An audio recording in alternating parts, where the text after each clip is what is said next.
À votre avis, à quel point sommes-nous influençables? Si on en croit certaines études, l'homme est très sensible à la suggestion. C'est plus fort que nous. Nous avons mis au point une petite expérience pour le vérifier. J'ai une forte personnalité. Je prends mes décisions de façon libre et éclairée. Je suis maître de ma pensée. À moins que... Comment en être sûr?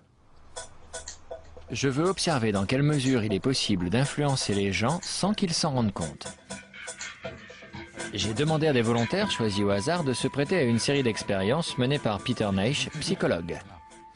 On ne va rien vous faire faire de bizarre. Je suis sûr que ça va vous amuser. On leur demande de compter quelque chose avec une seule main. Prêt? Allez-y.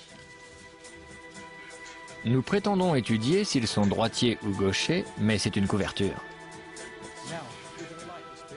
Un second groupe réalise le même test, mais au lieu de leur faire compter des bouts de papier, Vous allez devoir compter ces liasses de billets. on leur fournit de vrais billets. C'est la seule différence entre les deux groupes. Voyons si ça a un effet sur leur comportement. Passons à une autre expérience. Nous avons demandé aux deux groupes de comparer deux bols de friandises.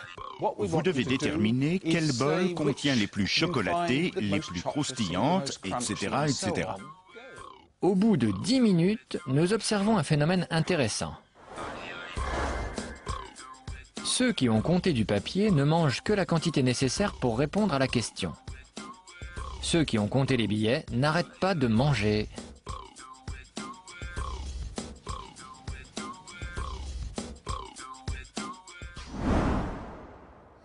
Le panel qui a manipulé les billets a mangé 50% de friandises de plus.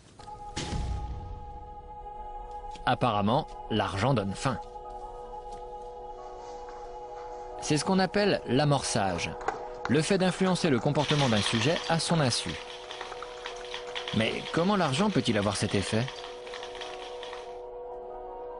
L'argent représente un besoin inné. Dans notre société, avoir de l'argent signifie avoir des ressources. Le lien avec la nourriture est dès lors facile à faire. L'argent et la nourriture sont deux éléments vitaux. D'accord, c'est pas bien compliqué de donner faim à quelqu'un. Mais Peter m'assure qu'on peut aller plus loin en influençant le comportement des sujets vis-à-vis de l'autre, toujours à leur insu. J'ai hâte de voir ça. Nous commençons par renforcer l'amorce. Les deux groupes travaillent sur des mots, mais l'un d'eux a une liste qui ne se réfère qu'à l'argent. Ensuite, nous les filmons en caméra cachée. Nous demandons à un complice de faire tomber une pile de papier.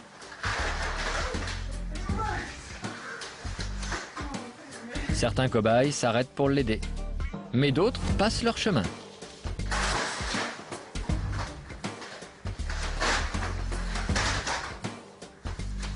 Et devinez quoi? Ceux qui ne l'ont pas aidé sont ceux qui ont manipulé de l'argent. C'est pas possible.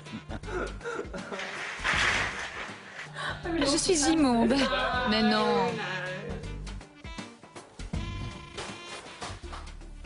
Et ça ne joue pas que sur l'entraide.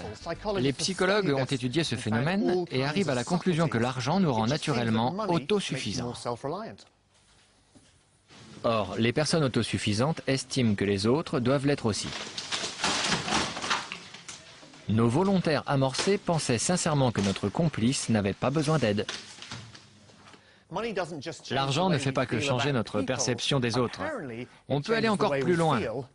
Pour ça, nous allons utiliser un bac rempli de glaçons.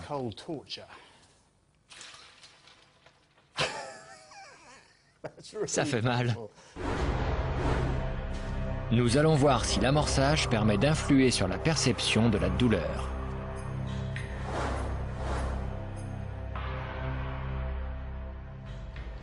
Ça picote un peu, non? Oui, ça fait mal. Vous pouvez arrêter quand vous voulez. D'accord. Incroyable! Ceux qui ont manipulé les billets gardent leurs mains immergées dans la glace, en moyenne 2 fois plus longtemps que les autres. Si mon bras commence à devenir tout bleu, vous appellerez une ambulance? Promis. Les chercheurs estiment que l'effet de l'argent sur le seuil de la douleur est dû à un lien psychologique. Argent égale pouvoir, pouvoir égale résistance physique. Nous avons constaté que l'argent affectait la faim, l'entraide et la douleur. Mais tout ceci n'est peut-être qu'une coïncidence. Seulement, d'autres études mettent en avant les mêmes conclusions. Le taux de concordance est de 98,6%. On ne peut plus parler de hasard. Tout ça en appuyant sur un bouton dans notre cerveau, c'est dingue. C'est effrayant. La morale de cette histoire, c'est qu'il vaut mieux ne pas laisser certains jouer avec votre cervelle. Nous sommes tous bien plus influençables qu'on le voudrait. C'est fort. Très intéressant. Imagine un peu ce que des personnes